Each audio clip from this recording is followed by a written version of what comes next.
नव्या दमाची खूप मोठी फळी. हा राज्यात आमची महायुती आहे, केंद्रात महायुती आहे, शहरात पण आम्ही महायुती करून लढू. ह्या महापालिकेच्या सभागृहात 120 जण भारतीय जनता पार्टीचे असतात. सत्ता स्थापन करताना कुबड्यांची गरज भासू शकते का, किंबहुना एकमेकांच्या कुबड्या व्हायचं का? राजकारणात अशक्य अजून तर काहीच नाहीये. राजकारणात कोणी कोणाचं शत्रू नाही हे सिद्ध झालं. व्यवहार चातुर्यता त्यावेळी कामाला आली. माझे नेते माझ्या पाठीवर उभे राहिले आणि मी स्थायी समितीचा अध्यक्ष झालो. 3 मेंबर माझे होते भारतीय जनता पार्टीचे आणि 10 मेंबर काँग्रेसचे होते, तरी सुद्धा मी निवडलो. विरोधक रवींद्र धंगेकर आता तुमचे ते मित्र पक्ष आहेत, ते मात्र म्हणतात की कुठेही सगळीकडे युती झाली तरी माझ्या प्रमुखात युती होणार नाही. माझ्या बरोबरचे सगळे आमदार झाले, कधीतरी मलाही करतील. तुमच्यासारखा नेता किंवा उमेदवार महापालिका निवडणुकीला पराभूत कसा होऊ शकतो?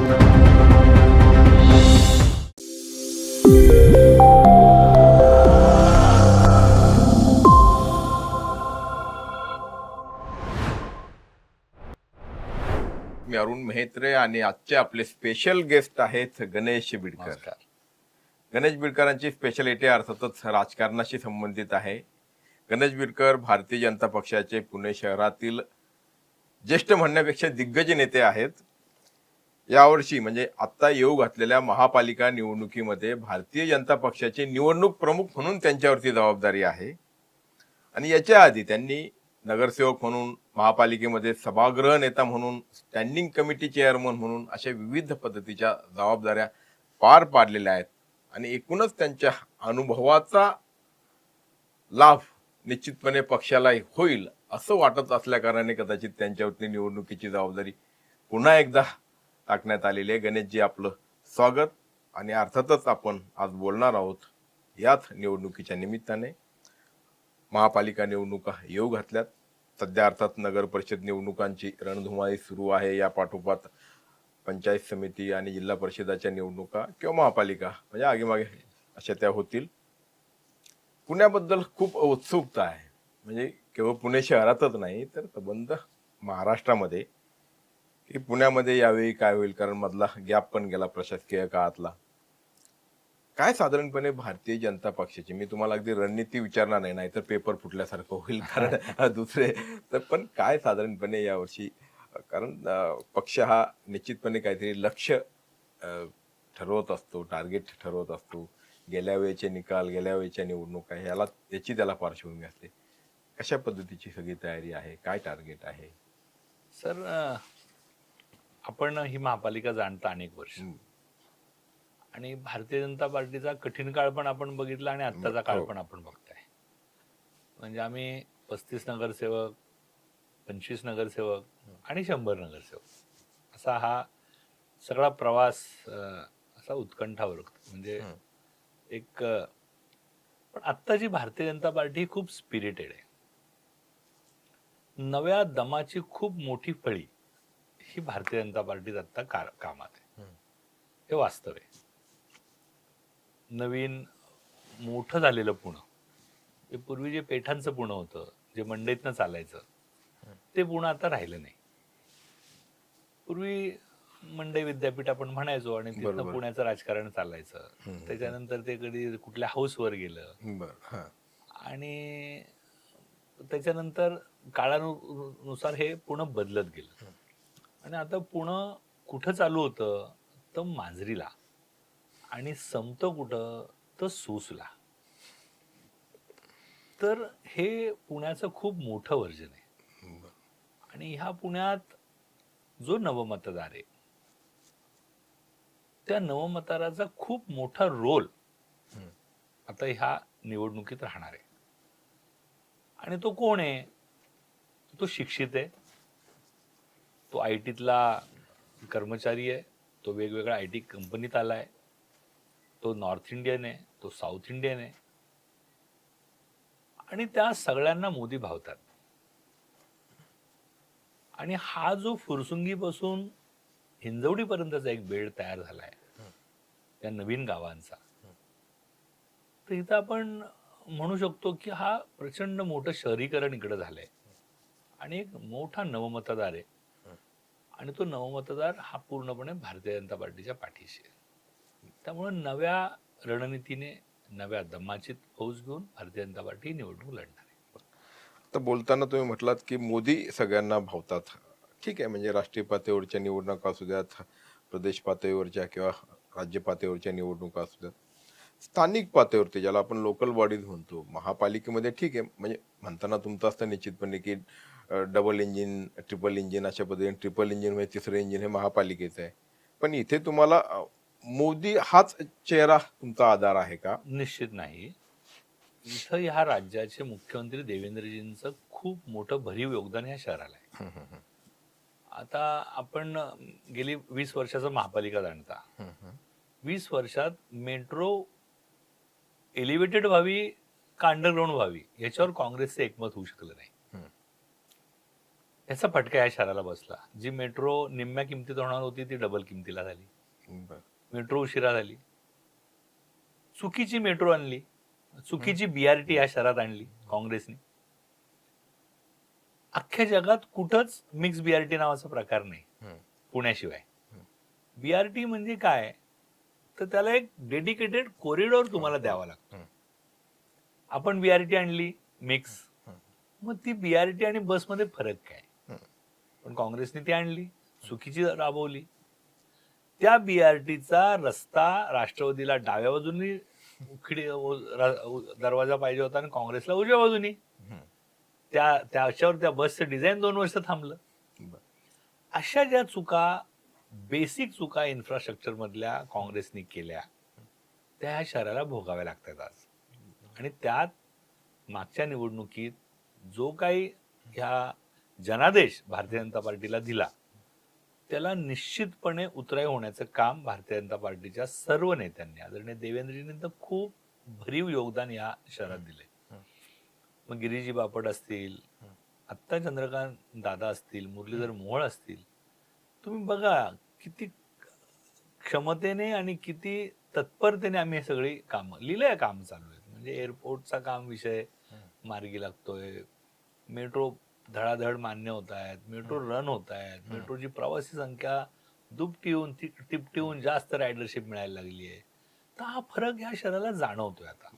एक फक्त आठवण करून देतो की तुम्ही जसं म्हटलं की प्रकल्प रखडले आणि कुणामुळे रखडले, त्याच्यामध्ये भारतीय जनता पक्षाचं देखील नाव घ्यावं लागेल. मेट्रो सारख्या प्रकल्पामध्ये ते अंडरग्राऊंड की ओव्हरहेड याच्यामध्ये तुमचे म्हणजे माजी खासदार शिरोळे यांनी घेतलेली भूमिका आपल्या, मी फक्त आठवण करून दिली. आणि त्यात आपण आदरणीय शिरोळे साहेबांचं मत अंडरग्राऊंडचं होतं आणि बाकीच्या सगळ्या प्रशासनाचं मत ते वेगळं होतं. परंतु वंदनाताई आणि अनिलराव यांचं मत ते जरी असेल तरी राज्यकर्ते म्हणून यावेळेस काँग्रेस होती, महापालिकेत राज्यकर्ते म्हणून काँग्रेस होती, राज्यात राज्यकर्ते म्हणून काँग्रेस होती. तर तुम्ही जर का अनिलरावांच्या मताला इतकं अनन्यसाधारण महत्व देणार असताल तर मग इतर विषयात का नाही या शहराच्या खासदारांना विश्वासात घेतलं? BDP सारखं ह्या शहरावर लादलेलं भूत का नाही बाजूला काढलं? ते कुठल्या बेसवर काँग्रेसने आणलं? त्याला आपण इतिहासात गेलो तर खूप आपल्याला वेळ पुरणार नाही आणि तुमच्याकडे बरीच माहिती आहे हेही मला माहिती आहे. माझा पहिला प्रश्न जो होता त्याला मी जोडून त्याच्यामध्ये मला अपेक्षित असं होतं की यावर्षी टार्गेट काय? गेल्या वेळी तुम्ही मला वाटतं 98-99 जागा निवडून आणल्या होत्या किंवा आल्या होत्या सगळ्या भारतीय जनता पक्षाच्या. यावेळी काय तुम्ही लक्ष ठेवलंय? पुणे शहरामध्ये 162 जागा, 162 जागा आहेत. आता आमचे 105 नगरसेवक आहेत. बरं, आम्ही 99 निवडून आलो. 6 नगरसेवक शिवसेनेच्या नगरसेवकांनी आमच्याकडे प्रवेश केला. अजूनही काही लोक आम्हाला म्हणतायत, पण अजून त्याचा निर्णय होईल योग्य वेळेला आणि त्यात काय निर्णय होतील भविष्यात त्याचं उत्तर देऊ शकतं. परंतु ह्या महापालिकेच्या सभागृहात 120 जण भारतीय जनता पार्टीचे असतील. बर, हे नक्की. बर, 120 नगरसेवक भारतीय जनता पार्टीचे असतील. बर, म्हणजे तुम्ही सगळ्याच्या सगळ्या जागा लढल्या तर नाही, असं काही नाहीये. तर मग ते आमचे नेते ठरवतील कोणी किती जागा लढवायच्या. कारण आम्ही महायुतीत लढतोय. राज्यात आमची महायुती आहे, केंद्रात महायुती आहे, शहरात पण आम्ही महायुती करून लढू. म्हणजे असं साधारणपणे ठरल्यासारखं आहे की, कारण एका बाजूला एक प्रवाह असा आहे की स्थानिक पातळीवरती निर्णय घ्यायचा, दुसरा प्रवाह असा आहे, प्रवाहाला तर काही आपण नाव नाही देऊ शकत. प्रवाह प्रत्येकाला वेगळं वाटू शकतं. मला वेगळं वाटतं, आपल्याला वेगळं वाटतं आणि प्रत्येक पक्षाचं एक स्वतंत्र अस्तित्व आहे. म्हणजे प्रत्येक पक्षाला आपला पक्ष वाढवायचा आहे, प्रत्येक पक्षाला आपले नगरसेवक वाढवायचे आहेत, ह्यात काय कोणाचं दुमत असायचं कारण नाही. भारतीय जनता पार्टीचे 105 नगरसेवक आहेत. भारतीय जनता पार्टीचं जर का या शहरातलं योगदान बघितलं, या शहरातली त्यांची लोकप्रियता बघितली, या शहरातली आमचं संघटनात्मक जाळं बघितलं, तर 10-15 नगरसेवक वाढलेच पाहिजेत. आणि ते 120 जणांचं आम्ही 120 ह्या सभागृहात राहू. नाही, फक्त त्याचं कारण असं की गेल्या वेळी तुम्ही आणि RPI एकत्र लढला होता. आरपीआय आमच्या RPI सोबतच आहे. हो होते.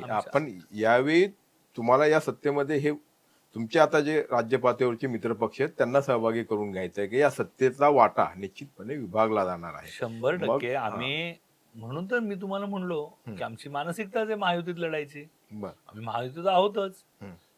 काही लोकांना वाटतंय की आम्ही महायुतीत नाही आहोत, पण आम्ही महायुतीतच लढणार आहोत. आम्ही महायुतीत, पण 120 भारतीय जनता पार्टीचे नगरसेवक कसे असतील ह्या टर्म्सवरच आम्ही लढणार.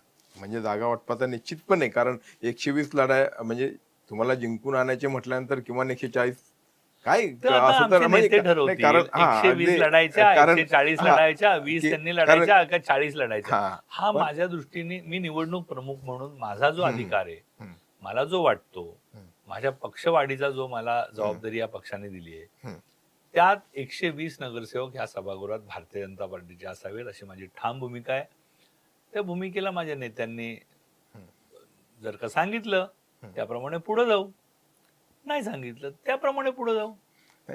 सत्तेत वाटेकरी जर झाला तर पक्षाचं त्यात नुकसान होण्याची शक्यता असते. नाही, असं काही नुकसान स्थानिक पातळीवरती असं, कारण शेवटी मर्यादा येतात पक्षाला. तर कुठल्याही पक्षाच्या सर्व कार्यकर्त्यांना निवडणूक लढण्याला मिळणं हे अपेक्षित असतं.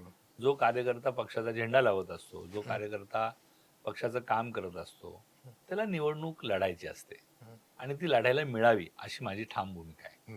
की सामान्य कार्यकर्त्याला, यादीवर काम करणाऱ्या कार्यकर्त्याला निवडणूक जर का लढायला मिळाली नाही तर मग त्यांनी का काम करावं.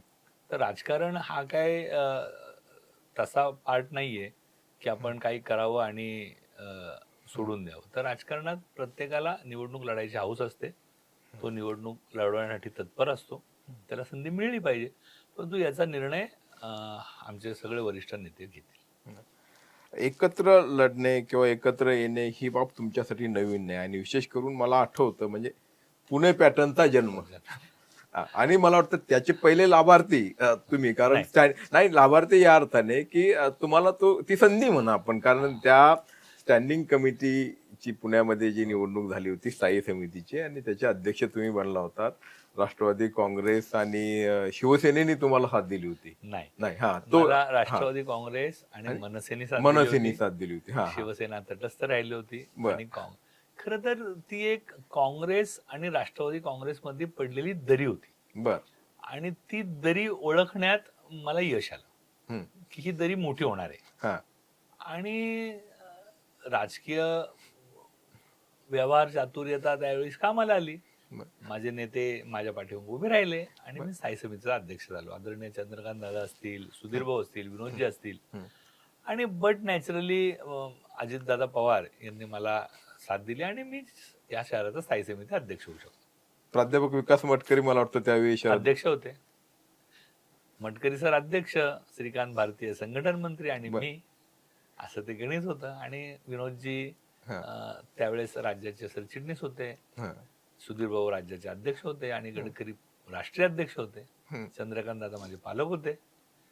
बसून गेलं गणित ते आणि झालो. म्हणजे विरोधी पक्षातही आणि स्थायी समितीमध्ये पण सत्तेतही अशी ती भूमिका होती. 3 मेंबर माझे होते भारतीय जनता पार्टीचे आणि 10 मेंबर काँग्रेसचे होते, तरी सुद्धा मी निवडून आलो. म्हणजे लक्षात घ्या तुम्ही की भारतीय जनता पक्ष आणि राष्ट्रवादी काँग्रेस म्हणजे त्यावेळेची, म्हणजे आताची ठीक आहे, आता 2 पक्ष झालेत, पण एकत्र येण्याचं सूत्र म्हणजे पुण्यात जे उगवतं ते इतरत्र सुरुवात तर ही इथे आपल्याला लक्षात घेण्यासारखी बाब आहे. आणि हे भाजप आणि राष्ट्रवादीचं झालं. पुढच्या काळामध्ये निवडणुका होत असताना दोन्ही राष्ट्रवादी काँग्रेस बद्दल देखील उत्सुकता आहे बघा. म्हणजे आता ठीक आहे, आता तुमचे ते मित्र आहेत, पण एनसीपी शरदचंद्र पवार पक्ष आणि राष्ट्रवादी काँग्रेस पक्ष जो अजित पवारांचा पक्ष आहे, दोघंही एकत्र येतील असं अशा स्वरूपाच्या चर्चा. हा, आणि काही ठिकाणी तर ते झालं पण, म्हणजे काही मला वाटतं नगर परिषदांमध्ये झालं पण. तर अशी देखील शक्यता एक राजकारणात अशक्य हं, अरुण सर काहीच नाहीये. हं. राजकारणात अटलजींनी एनडीएचं सरकार स्थापन झालं त्याच दिवशी या राजकारणातल्या भारतातल्या सगळ्या शक्यता संपल्या. म्हणजे जॉर्ज फर्नांडिस जर का अटलजींबरोबर सरकारमध्ये आले, ममता बॅनर्जी आल्या, हं. तर त्याच दिवशी राजकारणात कोणी कोणाचं शत्रू नाही हे सिद्ध झालं. पण हा दोन पक्ष हे एकत्रच होते बरोबर. आणि हे पक्ष आपण म्हणतोय पण हे ह्या कुटुंबाची एक एकत्रित असलेली संघटना आहे पवार बरं, कुटुंबियाची. बरं, ते कधीही एकत्र येऊ शकतात. बरं. पण जर का आपण म्हणलात नगरपालिकेत ते आले हं, तर कुठेही एकमेकांच्या चिन्हावर ते एकत्र नाही आले. हं, हे पण तुम्ही लक्षात घ्या. ही त्यांची अपरिहार्यता आहे असं मला वाटतं, बरं. हां. की अजूनही ते घड्याळ आणि तुतारीची आमची युती आहे असं जाहीररित्या नाही म्हणू शकत. हं, तर हे का हे आपल्याला तपासावं लागेल. हं, हं. आणि त्याचे रिफ्लेक्शन पुण्यासारख्या मोठ्या शहरात, मुंबईसारख्या मोठ्या शहरात कसे येतील ही आपल्याला तपासावं लागेल. कारण त्याचा कॉन्टेक्स्ट किंवा संदर्भ हा मुंबईतल्या किंवा दिल्लीतल्या राजकारणाशी असू शकतो.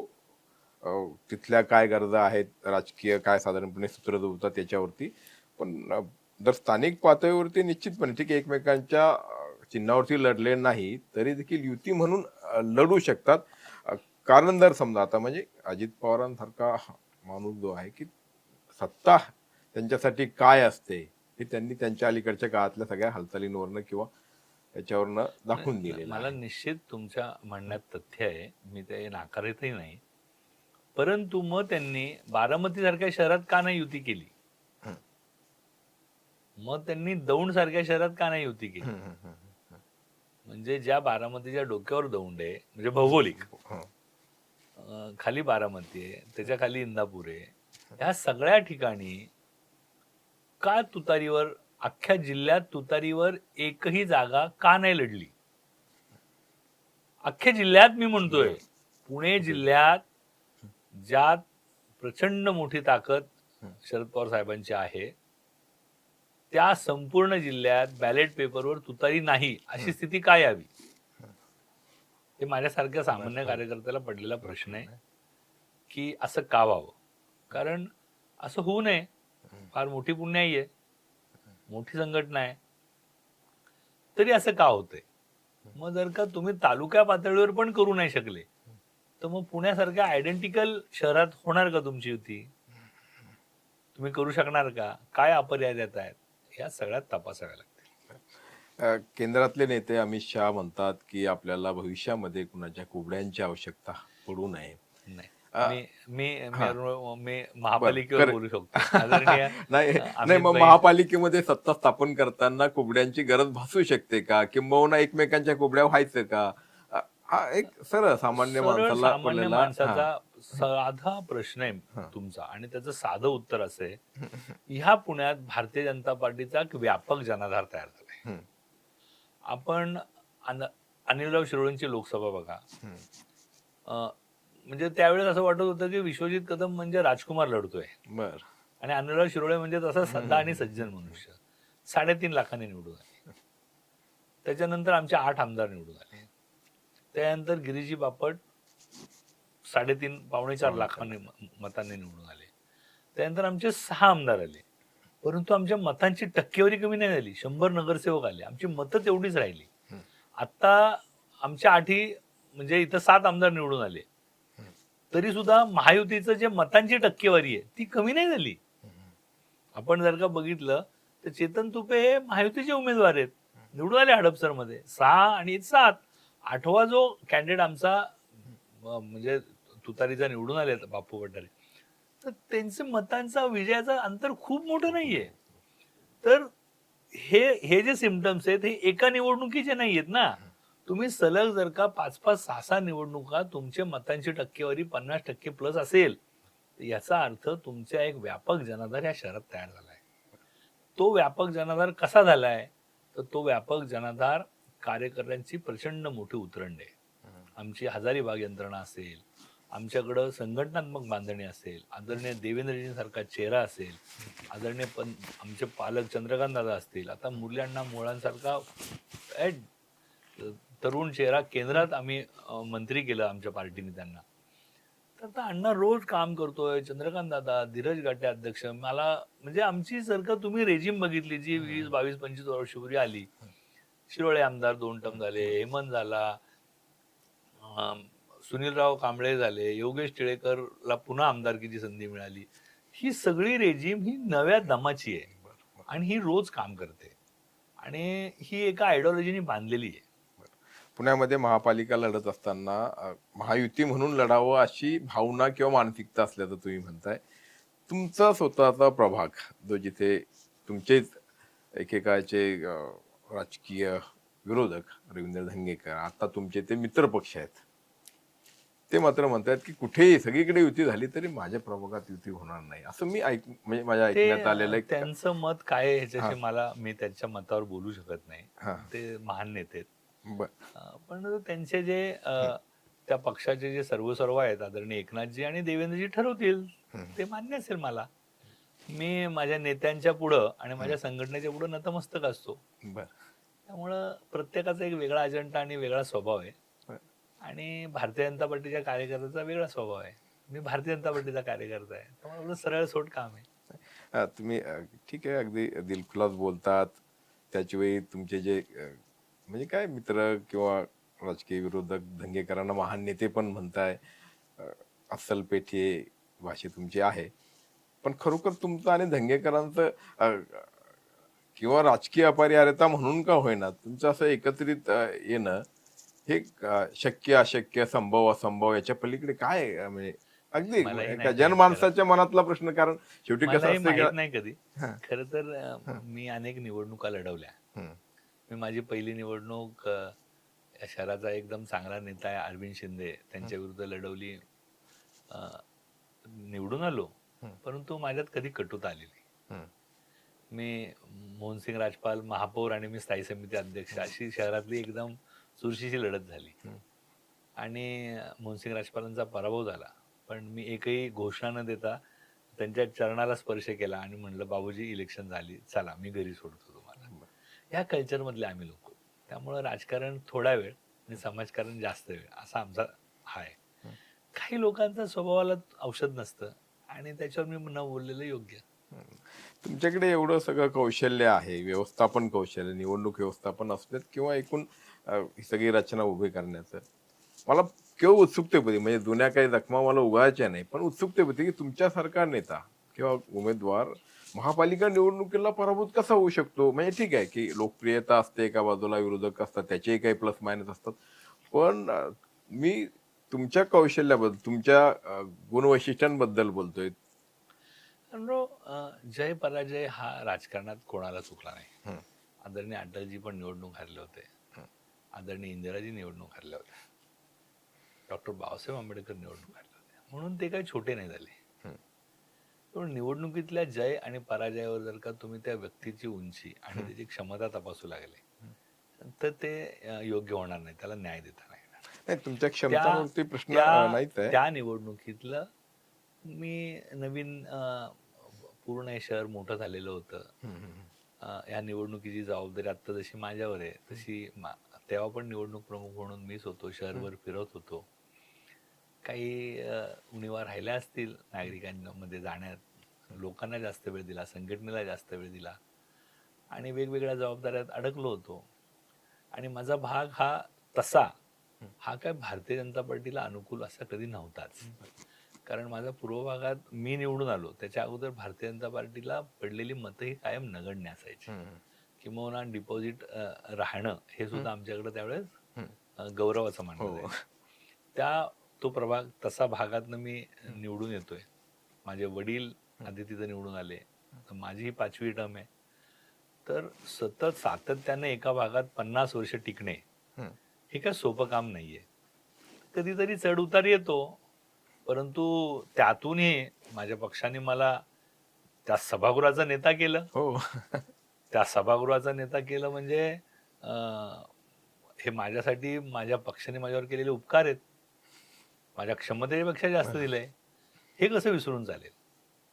तुम्ही एका बाजूने तो जर का पराभव लक्षात ठेवला, तर त्याच्यापेक्षा जास्त मोठं मला माझ्या पक्षाने केलं. नाही, तुमच्या क्षमता पक्ष ओळखून आहे म्हणूनच तुम्हाला जसं की सभागृह नेता म्हणजे तुम्हाला स्वीकृत सदस्य करून सभागृहामध्ये प्रवेश देऊन सभागृहाचा नेता निश्चितपणे केला आणि आज ही जबाबदारी देखील म्हणजे निवडणूक प्रमुख म्हणून दिली. तर भारतीय जनता पक्षामध्ये देर आहे पर अंधेर नाही असं असं खरोखर आहे का हो? म्हणजे कारण कधी कधी असंही होतं की बाबा विधानसभेला आपण कुठेतरी आशा ठेवून असतो, अपेक्षा ठेवून असतो, पण त्याची काही पूर्तता आता होत नाही. असं आहे की माझ्या बरोबरचे सगळे आमदार झाले, हम्म.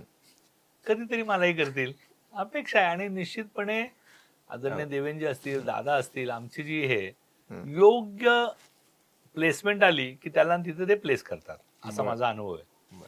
की तुम्ही बघा, हेमंत रासनेंना उमेदवारी दिली, पोटनिवडणुकात हरल्यानंतर सुद्धा पुन्हा उमेदवारी हेमंत कार्यकर्त्याला दिली आणि त्यांनी डिलिव्हर केलं. सगळ्यांना असं वाटत होतं की बापरे, म्हणजे काही एक म्हणाल ती बेडकी बैल झाली, पण फुटला फुगा. तर अशा सिद्धार्थ शिवळे 2 टर्म आमदार झाले, सुनीलराव कांबळे 2 टर्म आमदार झाले, योगेश टिळेकर पराभूत झाल्यानंतर आमदार केलं, मुरली अण्णा महापौर केलं, खासदार झाले, केंद्राच्या नेतृत्वाच्या नजरेत आले, मंत्री झाले. साहेब, जर का तुम्ही हे सगळं बघितलं तर मग तुम्हाला दुःख वाटायचं काही कारण नाही. ह्या पार्टीत योग्य संधी मिळाल्यावर सक्षम कार्यकर्त्याला तिथं प्लेसमेंट मिळते. महापालिके संदर्भात तयारी करत असताना आता अलीकडे प्रभाग रचना झाली, मग नंतर मतदार याद्या झाल्या आणि तुमचं त्याच्यामध्ये खूप हातखंड आहे असं म्हणतात. प्रभाग रचना जी आहे, विशेष करून आपल्यासारखे आपल्याला सोयीचे ठरतील अशा पद्धतीचे प्रभाग बनवून घ्यायचे. आता तुम्ही हे मान्य करणार नाही कारण ते हस्तक्षेप होत नसतो, प्रशासनाची जबाबदारी असते, निवडणूक आयोग असतो वगैरे, पण असं म्हणतात की हे गणेश बिडकर याचे खास माहीर आहेत त्याच्यामध्ये आणि म्हणून मग ज्या दावा करतात की 120 जागा निवडून येतील, तर त्याच्यामध्ये बिडकरांचं हे देखील कौशल्य कामाला येणार आहे. असं आहे सर, तुम्ही बघा, आम्हाला पडणारी मतं आणि आमच्याकडे असणारे उमेदवार, आता एका पक्षाने उमेदवारीसाठी अर्ज मागवले, 70 आले नाही, आणि माझ्या पक्षाकडे उद्या मागू दे 1000+ उमेदवार आमच्याकडे सक्षमरित्या तयारीत आहेत. तर मग आता काय, आमच्याकडे सक्षम कार्यकर्ते आहेत, मतदार आमच्या बाजूनी आहे, तर मग तो जो काय प्रभाग होईल तो आम्हाला अनुकूलच होईल.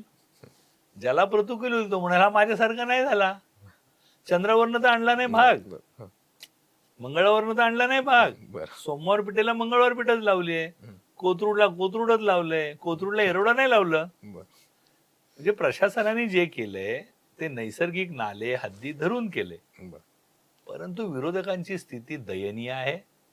विरोधकांकडे नेतृत्व नाहीये, अजेंडा नाहीये, थॉट नाहीये, एकवाक्यता नाहीये, आणि हे ते मान्य करत नाहीयेत. हे दुर्दैव या सगळ्या विरोधी पक्षाचं.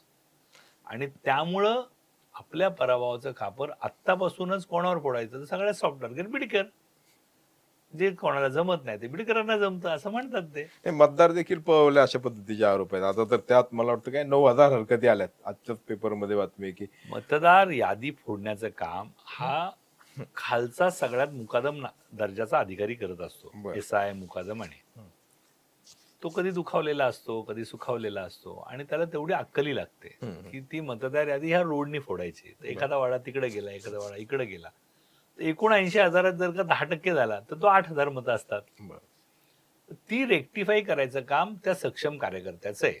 त्याला हरकती सूचना घ्यायला वेळ आहे, त्याला काय दाबून ठेवलंय का हरकती घ्यायला? पण त्याला यादी तर वाचली पाहिजे, त्याला यादी कळली पाहिजे की गणेश बिडकर रस्त्याच्या डाव्या बाजूला राहतो का रस्त्याच्या उजव्या बाजूला राहतो. ही भारतीय जनता पार्टीकडे सक्षम यंत्रणा आहे. म्हणून भारतीय जनता पार्टीच्या कार्यकर्त्यांनी या सगळ्या याद्या रेक्टिफाय करण्याच्या सूचना दिल्यात. इतर पक्षांनी दिल्या त्या पण प्रशासन घेणारच आहे, पण त्या पक्षाला त्या कळल्या तर पाहिजेत. दुर्दैव असं आहे की त्यांना त्या कळतच नाहीयेत, आणि मग जे त्यांना येत नाही, त्यांना समजत नाही, ते सगळे आरोप ते सोयीस्कररित्या भारतीय जनता पार्टीवर करत राहतात.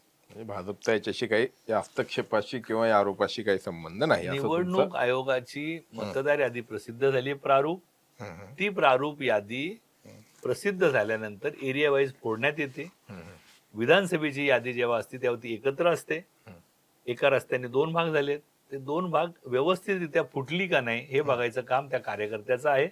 त्या कार्यकर्त्याने ती यादी चेक करावी, त्याच्यावरची हरकत नोंदवावी आणि ती हरकत स- महानगरपालिकेच्या अधिकाऱ्यांनी स्वीकारावीच लागते, कारण ते तुम्हाला सांगता आलं पाहिजे. ज्यांनी ज्यांनी सांगितलं त्यांच्या त्यांच्या हरकती या स्वीकारल्या गेलेल्या आहेत आणि त्यात रेक्टिफाय नक्की होणार. ओके. ऐन महापालिका निवडणुकीच्या तोंडावरती पुण्यामध्ये 2 मोठे स्फोट झालेत बघा. पहिला स्फोट जो आहे तो जैन हॉस्टेलचा, एक जमीन गैरव्यवहाराचं प्रकरण, ज्याच्याशी थेट संबंध हा आपल्या पक्षाचे विद्यमान खासदार आणि केंद्रातले तुमचं होऊ द्या, राज्यमंत्री मग बोलतो. मुरलीधर मोहोळ यांच्याशी जोडला गेला अशा पद्धतीचा आरोप झाला, नंबर 1. आणि दुसरा जो स्फोट आहे तो मुंडवा जमीन गैरव्यवहार प्रकरण आहे, ज्याच्यामध्ये राज्याचे उपमुख्यमंत्री यांचे चिरंजीव पार्थ पवार यांचा संबंध असल्याचं बोललं गेलं, तशा पद्धतीचे आरोप झाले. आणि हे दोन्ही पक्ष अर्थातच एकमेकांचे मित्र पक्ष आहेत, पण महापालिका निवडणुकीच्या तोंडावरती अशा पद्धतीचे गैरव्यवहार समोर येणं ही निश्चितपणे पक्षासाठी नुकसानदायी ठरत नाही का? हा एक त्यात मला मुंडव्याच्या बद्दल बोलता येणार नाही, कारण माझा त्याच्यात अभ्यास नाही. मी ते प्रकरण नीट वाचलेलं नाही, बघितलेलं नाही. त्याच्यावर जे पेपरमध्ये छापून आलं तेवढंच मला माहिती आहे. परंतु मुरली अण्णांवर जो आरोप झाला तो पूर्णपणे निराधार हे सिद्ध झालं. मुरली अण्णांच्या ज्या दिवशी ते केंद्रात मंत्री झाले त्याच दिवशी त्यांनी सगळ्या कंपन्यातनं रिझाईन केलं होतं. त्या कंपनीने पुढे व्यवहार करायचा नाही असा काही कायदा नाही. आणि ते त्यांचा व्यवसाय हा बांधकाम व्यवसाय होते. ज्या एका जैन हॉस्टेलची जाहिरात नॅशनल पेपरला आली आहे, चोरून छपून तो काय व्यवहार झाला नव्हता. राष्ट्रीय म्हणजे धर्मादाय आयुक्तांकडे जाऊन रितसर परवानगी घेतली आहे. रितसर परवानगी घेतल्यानंतर मी त्याचं समर्थन करत नाहीये, परंतु मी तुम्हाला कायदेशीर प्रोसेस समजून सांगतोय. नाही, मला मी फक्त त्याचं एकच सेकंद समर्थन नाही थांबवतो करत. तुम्हाला की हे सगळं स्पष्टीकरण स्वतः मुरलीधर मोहोळ जे मंत्री आहेत त्यांनी दिलेलं आहे. तुम्ही देखील त्या दिवशी पत्रकार परिषद घेऊन वगैरे सगळं त्यांची म्हणजे त्यांच्या पाठीशी तुम्ही आता आणि या आरोपामध्ये तथ्याने हे सगळं सांगितलंय. माझा प्रश्न असा आहे की या सगळ्या गोष्टींमुळे पक्षाची प्रतिमा डागाळली गेली का? कारण शेवटी जनमानसामध्ये जो संदेश जातो तो निश्चितपणे निश्चितपणे जर का मुरलीधर मोहोळांचा 5 पैशाचा सुद्धा संबंध असता तर नक्की प्रतिमा डागाळली गेली असती. परंतु त्यातनं ताऊन सुलाखून मुरल्यांना सेफ आहेत, मुरल्यांनाचा त्यात संबंध नाही हे प्रूव्ह झालं. आदरणीय मुख्यमंत्र्यांनी त्यात हस्तक्षेप केला, तो व्यवहार रद्द झाला. पुन्हा जैन बोर्डिंगची जागा जैन बोर्डिंगच्या नावावर झाली. तो संपूर्ण व्यवहार कायदेशीररित्या हा संपवण्यात आला. त्यामुळं यात मुरली अण्णांचा सहभाग नव्हता पहिल्या दिवशी सुद्धा, शेवटच्या दिवसापर्यंत नव्हता, हे सिद्ध झालं. त्यामुळे याच्या पार्टीवर येण्याचं कारणच नाही. आता जर का ह्या शहरातला खासदार केंद्रीय मंत्री आहे तर लोकांना त्याच्यावर आरोप करण्यासारखं सगळ्यात सोपं कामच नाही. सगळ्यात सोपं काम आहे की मुरली अण्णासारख्या चांगल्या नेत्यावर आरोप करणे. पण त्या आरोपातनं जर का तथ्य बाहेर निघालं असतं, त्या आरोपातनं काही चुकीचं बाहेर निघालं असतं, त्या आरोपातनं चुकीचा व्यवहार आहे असं जर का काही कुठल्या कोर्टाने सांगितलं असतं तर निश्चित त्याचा दुष्परिणाम पक्षाला भोगावा लागला असता. परंतु असं काही झालं नाही. दूध का दूध पाणी का पाणी झालं आणि त्यातनं सर्व पुणेकरांना कळलं हे खोटे आरोप मुरली अण्णांवर हे करत होते. जाणीवपूर्वक हे घडून आणलंय अशा आशयाचं काही विधानं आली. जर आणलं असेल तर का आणलं आणि कोणी आणलं? कारण निवडणुकीमध्ये म्हणजे महापालिका निवडणुका डोळ्यासमोर ठेवून एकमेकांना अडचणीत आणण्यासाठी किंवा अशा पद्धतीचं राजकारण सुरू आहे का, अशी शंका निश्चितपणे उपस्थित होते. घेतली ही शंका माझ्यासारख्या सामान्य कार्यकर्त्याच्या पुणेकरांच्या सगळ्याच डोक्यात आलेली आहे की हे मुद्दाम करते का आणि नटोरियसपणे चाललंय का. कारण जर का महायुतीतलाच एक माणूस महायुतीतल्या नेत्यांनी सांगून सुद्धा बेछूट आरोप करत असेल, निराधार आरोप करत असेल तर त्याचा योग्य विचार नेतृत्वाने आमच्या आणि त्यांच्या केला पाहिजे. आमच्या नेतृत्वाने त्याचा केलाय. आदरणीय देवेंद्रजींनी जाहीर सांगितलं की त्यांनी एकनाथजींशी बोलू आणि त्यात काय सुधारणा झाली असेल आणि नसेल झाली तर माझे नेते सक्षम आहे सुधारणा करून घ्यायला. त्यामुळे सुधारणा आणि हे आरोप कोण करतायत आणि त्यांचं बॅकग्राऊंड काय हे सुद्धा आपण चेक केलं पाहिजे. आता तुम्ही म्हटलं की मुनवा प्रकरणाची तुम्हाला फार अशी माहिती नाही, पण गेले अनेक दिवस हे सगळं प्रकरण सुरू होतं. निश्चितपणे असं तर म्हणता येत नाही तुमच्यासारख्या नेत्यांनी की त्याची माहिती नाही. मग आम्हाला शंका अशी येते किंवा आमच्या मनात प्रश्न असा उपस्थित होतो की भारतीय जनता पक्ष हेच जर प्रकरण दुसऱ्या कुणाचं असतं तर त्यांनी रान उठवलं असतं का, नाही, कुठं त्याची आंदोलन केले टेक्नॅलिटी असते जी किंवा आहे, हा त्याची टेक्नॅलिटी जी आहे, त्यातल्या काय ऑर्डर्स जुन्या, त्याचं खरेदी खत कसं झालं, त्यात काय दिलं, त्याच्यावर राज्य सरकारने मोठी समिती नेमली आहे. मोठी समितीने त्याच्यावर काम केलंय आणि काही लोक त्यात कोर्टात सुद्धा गेली आहेत आणि बरेच लोक त्याच्यावर बोलतायत, काम करतायत.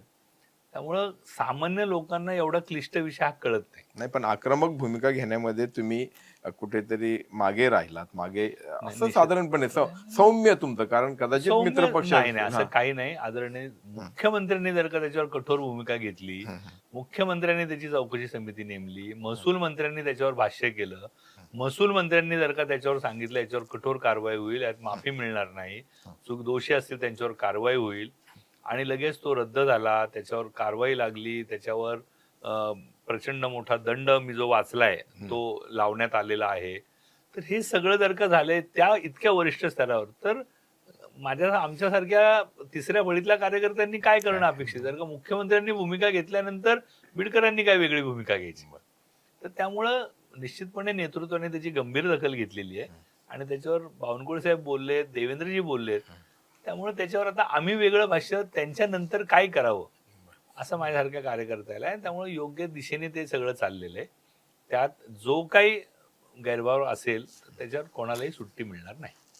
आता तुम्ही बोलताना असं म्हटलं की पुढच्या काळामध्ये काही प्रवेश होऊ शकतात इतर पक्षातनं, कारण शेवटी मोठा पक्ष आहे, सत्ता येण्याची शक्यता आहे. गेल्या वेळी जसं घडलं होतं की ऐन निवडणुकीच्या आधी किंवा तोंडावरती बाहेरच्या पक्षातल्या लोकांना पक्षामध्ये घ्यायचं, मग त्यांना उमेदवारी द्यायची आणि मग तुमचे निष्ठावंत तुमच्या कार्यालयासमोर येऊन बसतात, आंदोलन करतात, त्याला बिचाऱ्याला घरी बसवायचं आणि हा तुमचा नवीन म्हणजे आयात उमेदवार. नाही तर हे आता यावेळी देखील मग घडण्याची शक्यता नाकारता येत नाही.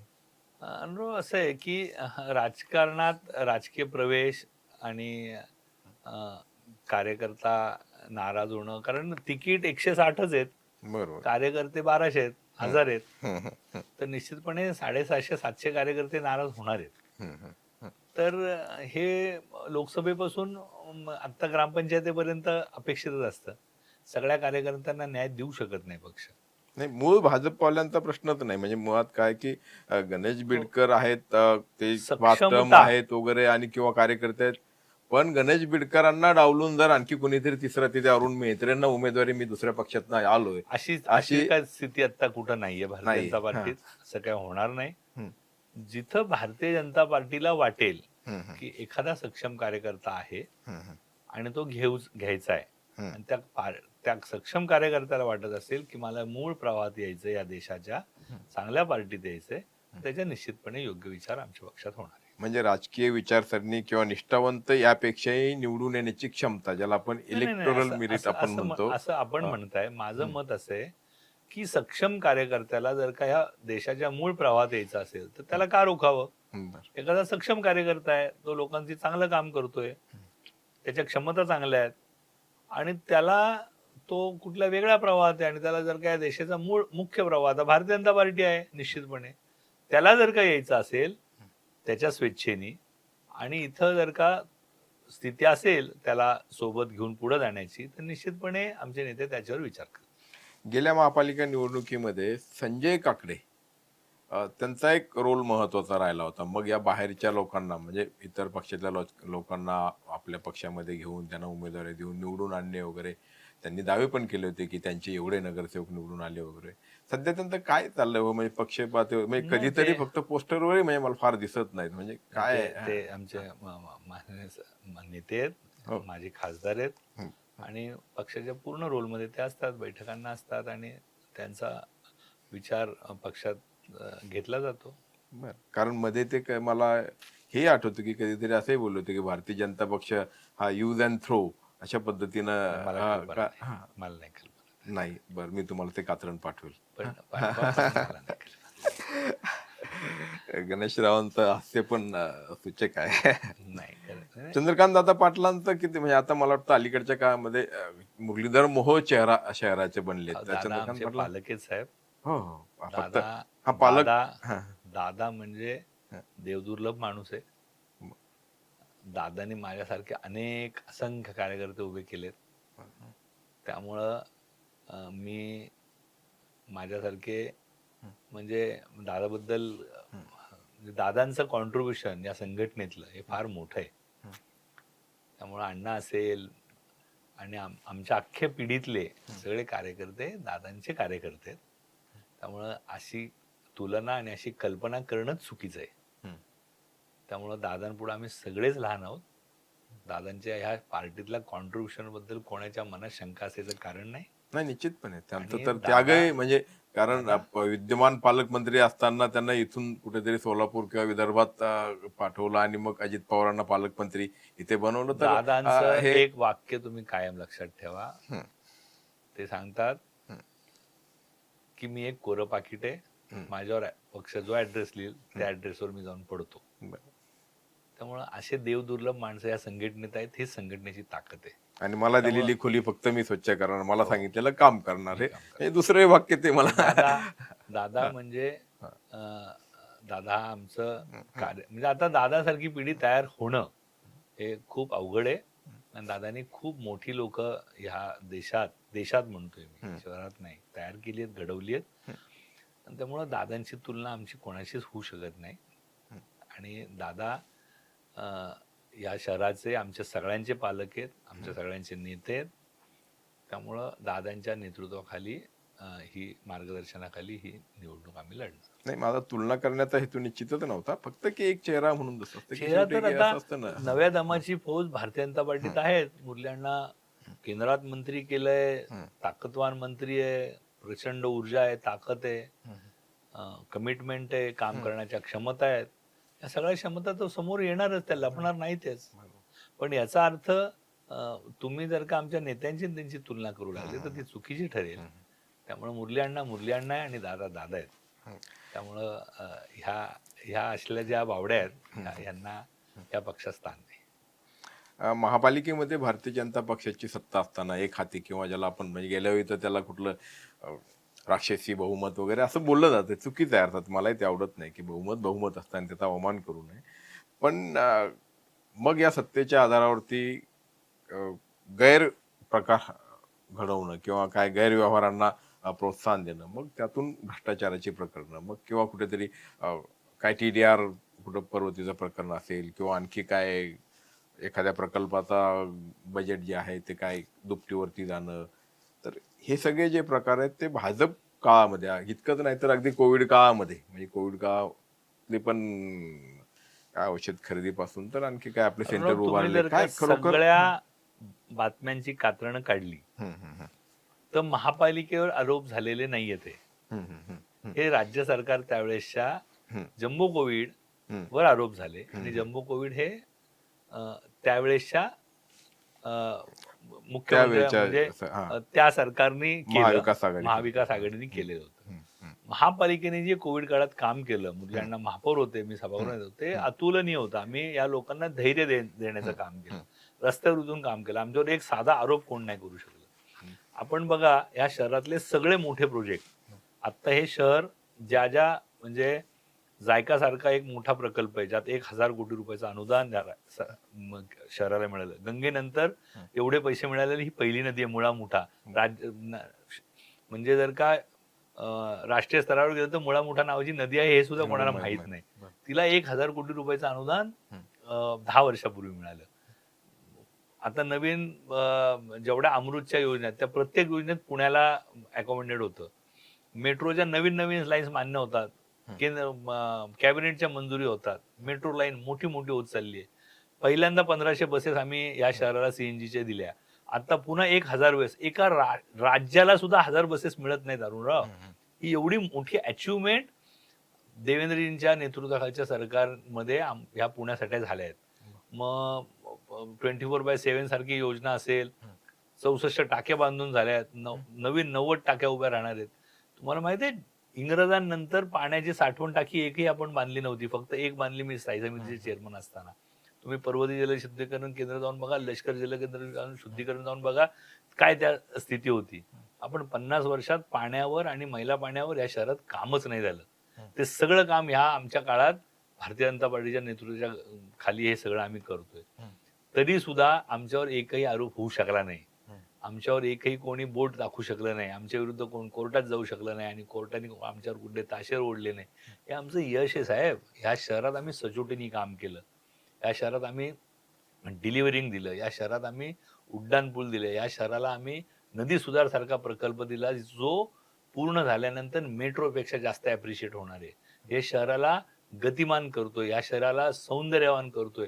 हे सगळं विजन भारतीय जनता पार्टीच्या नेतृत्वाचं आहे आणि ते आम्ही रस्त्यावर आणतोय. हे फक्त स्मार्ट सिटी सारखा प्रकल्प आला, त्यांनी एक वेगवेगळ्या नवनवीन आयडिया आपल्या या शहराला, लाईट हाऊस सारखी एक चळवळ स्मार्ट सिटीतनं उभा राहिली, ज्यातनं जवळपास 1 लाखाहून अधिक लोकांना रोजगार आम्ही देऊ शकलो. साहेब, ह्या सगळ्या जमेच्या बाबत तुम्ही विसरून जाता का? ह्या सगळ्या ह्या भारतीय जनता पार्टीच्या काळात झाल्या आहेत. ह्या सगळ्या योजना भारतीय जनता पार्टीने विचार करून आणलेल्या आहेत. ह्या शहराला योग्य सिग्नल यंत्रणा, या शहराला कॅमेऱ्याने सुसज्ज करण्याचं काम, या शहराला नवनवीन आता आपण अमृत 2 योजनेत वडगाव असेल, त्याच्यानंतर वाघोलीतलं नवीन आता पाण्याच्या टाक्यांचं काम असेल, सूस पाषाणच्या नवीन पाण्याच्या साठवण टाक्यांचं काम असेल. एक ना दोन किती प्रोजेक्ट सांगावे मी तुम्हाला, तरी जे केंद्राच्या आणि राज्याच्या 70% निधीने आलेले आहेत. तरी देखील या शहरातला नागरिक त्रस्त काय, म्हणजे सगळ्यात महत्वाचं म्हणजे की वाहतुकीसारखा प्रश्न. तुम्ही ठीक आहे, प्रकल्प आले, मेट्रो आली वगैरे, 1000 बसेस येणार आहे, पण तुम्ही अलीकडच्या काळात जर बघितलं तर इतकंच नाही तर इथले इंडस्ट्री बाहेर जात आहेत, हा एक भाग. नदी सुधार करतायत तर त्याच्यामध्ये पर्यावरणाची हानी करतायत, अशा पद्धतीचे आरोप होत आहेत. तर प्रत्येक गोष्टीला कुठे ना कुठे निगेटिव्ह आस्पेक्ट्स देखील आहेत. तुम्हाला काही काळ द्यावा लागेल. हे शहर काट टाकतंय आणि जेव्हा काट टाकतं तेव्हा वेदना ह्या होतातच. मग त्यात खूप अनेक अडचणी आहेत. म्हणजे कात्रज कोंढवा रस्त्याचं भूसंपादनाला लागणारा निधी हा 600 कोटी रुपये होता. शेवटी राज्य सरकारने, आदरणीय देवेंद्रजींनी त्यातल्या भूसंपादनाचे पैसे दिले आणि म्हणून आता आपण कात्रज कोंढव्यासारखा एक महत्वाकांक्षी प्रकल्प पुढे नेऊ शकतो. चांदणी चौक काय झाल्या तुम्ही डोळ्याने बघताय, कात्रजचा चौक तसाच होतो. हे सगळे केंद्र आणि राज्याचे प्रोजेक्ट आपण करून त्यांच्याकडनं पैसे घेऊन हे सगळे करतोय. त्यात आता आम्ही मिसिंग लिंकवर काम करतोय. या शहरातल्या जवळपास 80 मिसिंग लिंक आयडेंटिफाय झाल्या आहेत. त्या कशा राहिल्या आहेत? पाषाण बाणेर लिंक रोडची 5 गुंठे जागा एका जमीन मालकाने ठेवली आणि कोर्टात गेलाय. त्या 5 गुंठे जागामुळे जवळपास 6 किलोमीटर रस्ता झालेला लिंक रोड चालू होऊ शकत नाही. न्यायालयापुढं महापालिका आणि भाजप काही नाही करू शकत. तुम्ही जर का वाघोलीपासून एक बायपास रस्ता मुंबईला जाणार आहे, तिकडं त्या बाजूने त्यांनी पीएमआरडीने काही भाग केला, पीसीएमसीने काही भाग केला. लोगाव ते वाघोली एक भाग तसाच राहिलाय. तो डीपीत अडकला होता, त्याचं रस्त्याचं स्टेटस बदलत नव्हतं. तो जर का झाला तर 10-15% वाहतूक जी पुण्यात येणार आहे ती सरळ वाघोलीवरून मुंबईला सरळ तळेगाव मार्गे जाईल. असे जे मिसिंग लिंकचे प्रकार आहेत ह्याच्यावर खूप बारकाईने अभ्यास भारतीय जनता पार्टीने केलाय. माझ्यासारखा सामान्य कार्यकर्ता जर का तुम्हाला 80 मिसिंग लिंक सांगू शकतो, या शहरातल्या एवढ्या मोठ्या अचिव्हमेंट सांगू शकतो, म्हणजे याच्यावर आम्ही विचार करतोय, याच्यावर माझं नेतृत्व विचार करतंय आणि ह्या शहराला मोस्ट लिव्हेबल सिटी करण्याच्या दृष्टीने आम्ही पुढे चाललोय. जर का तुम्ही रिव्हरफ्रंट म्हणलात तर पर्यावरणवादी इथं नाही, जगभरात आहेत. बरं, मग अँटी एस्टॅब्लिशमेंट म्हणायचं का त्यांना? तुम्ही मला सांगा, जो बोगदा इतक्या वर्ष म्हणजे ज्याला 50 कोटी रुपयात होणार होता तो आता 400 कोटी रुपयात होतोय. आज सुप्रीम कोर्टाने सांगितलं ना तुम्हाला बोगदा करा. म्हणजे ही लढाई तुम्ही या शहराच्या विरुद्ध लढताय. या शहराचा होणारा विकास तुम्ही पुढे ढकलताय. तुम्ही त्यातनं चांगल्या सूचना द्या. तुम्ही मला रिव्हरफ्रंट जगात नाही केलं का? जावा, लंडननी केलं, न्यूयॉर्कनी केलं, जगातल्या सगळ्या प्रगत देशातल्या प्रगत शहरांनी केलं. आपल्यापेक्षा खूप वाईट स्थिती लंडनची होती टेम्स नदीची, त्याची डॉक्युमेंटरी आहे, आपण बघा ती. गुगलला अवेलेबल आहे. न्यूयॉर्क शहराची नदी बघा, आधी न्यूयॉर्क शहर कसं होतं, त्यांनी रिव्हरफ्रंट स्वीकारलं. मग पुण्याने का स्वीकारू नये? तिकडं पर्यावरण नव्हतं, तिथं पर्यावरणाचा ऱ्हास झाला असं नाहीये. त्याच्यावरच्या तुम्ही तुमच्या अभ्यासाअंती काढलेले निष्कर्ष त्यात इन्कॉर्पोरेट करायला आग्रह धरा. रिव्हरफ्रंटच रद्द करा. हा जो आग्रह आहे हा दुराग्रह आहे असं मला वाटतं. तर तुमच्या म्हणण्याप्रमाणे शेअर का टाकता आणि काही आणखी अवधी लागणार आहे. हे सगळं तुम्ही करतात आणि त्याचं सगळं निश्चितपणे की एका अर्थाने निवडणुकीसाठी म्हणून हे मुद्दे असणार आहेत. तुम्ही लोकांसमोर हे मुद्दे घेऊन नक्की जा, म्हणजे आम्ही असं केलं, आम्ही तसं केलं, हे सगळं सांगणार.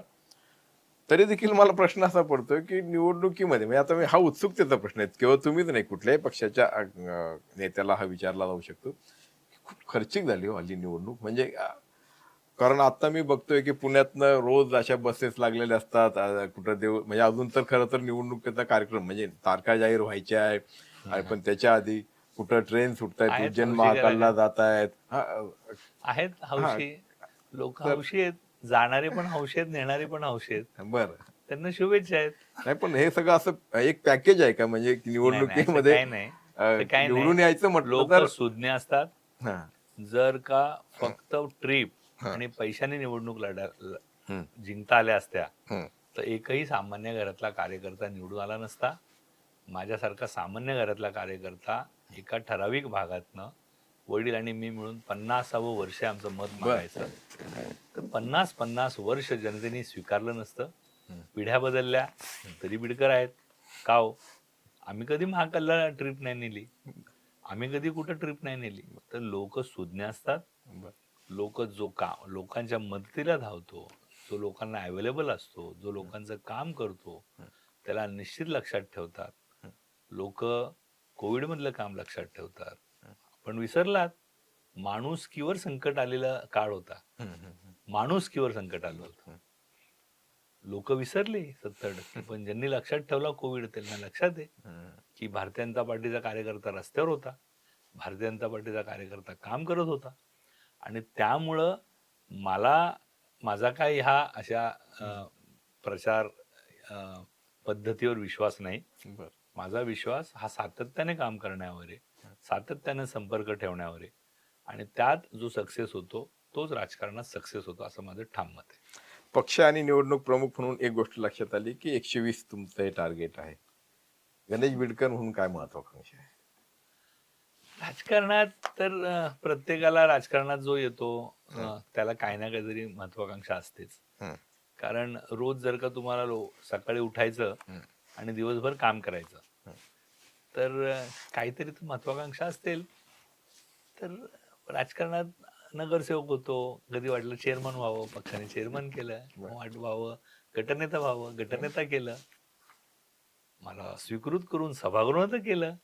माझ्या क्षमतेपेक्षा जास्त ह्या पक्षाने मला दिले ह्या क्षणाला. ह्याच्या पुढे जे पक्ष देईल ते स्वीकारेन, पक्ष सांगेल ते करीन. आणि मला माहित आहे योग्य प्लेसमेंट आल्यावर माझा नेता मला त्यात बसवेल. म्हणजे आता राहिलं महापौर पद, म्हणजे असंच म्हणजे तुम्ही म्हटलं की नगरसेवक केलं, स्टँडिंग दिली, सभागृह नेता केलं, मग आता काय मागून राजकारणात कधीच मिळत नसतं. हा.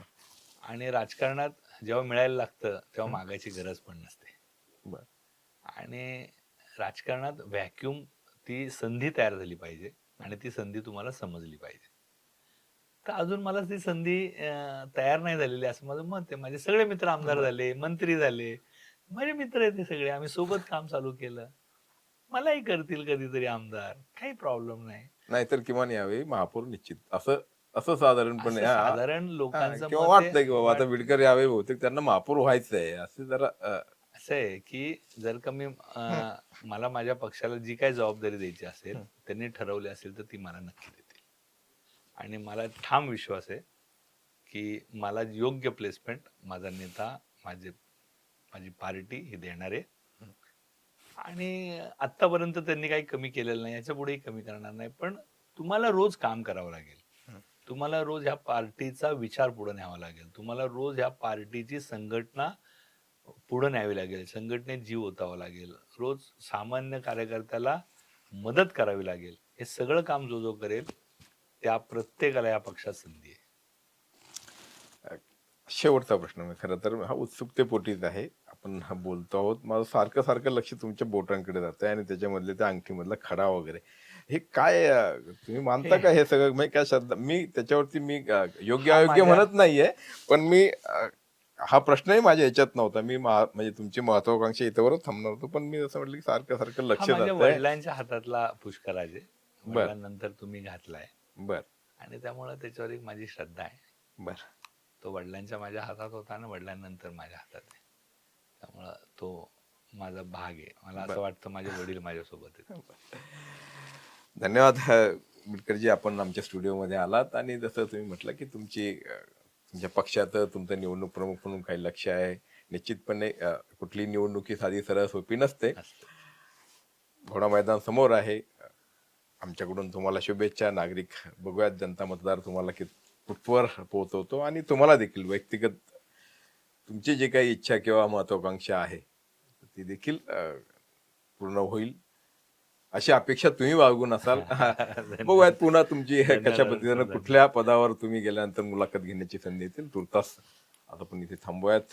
आपण आमच्या स्टुडिओमध्ये आलात त्यासाठी मनपूर्वक आभार. धन्यवाद अरुण. धन्यवाद. थँक्यू. तुमची car, electric panel, data server आगीपासून सुरक्षित आहे का? नाही? मग आजच बसवा F protect temperature activated fire suppression device. यामध्ये आहे eco friendly non toxic pressurised liquid, जे आग लागल्यास क्षणार्धात ऍक्टिव्हेट होऊन आगीवरती मिळवते नियंत्रण. बसवण्यास अतिशय सोपे आणि सुटसुटीत. टेकालिपचे एक दर्जेदार उत्पादन एफ प्रोटेक्ट.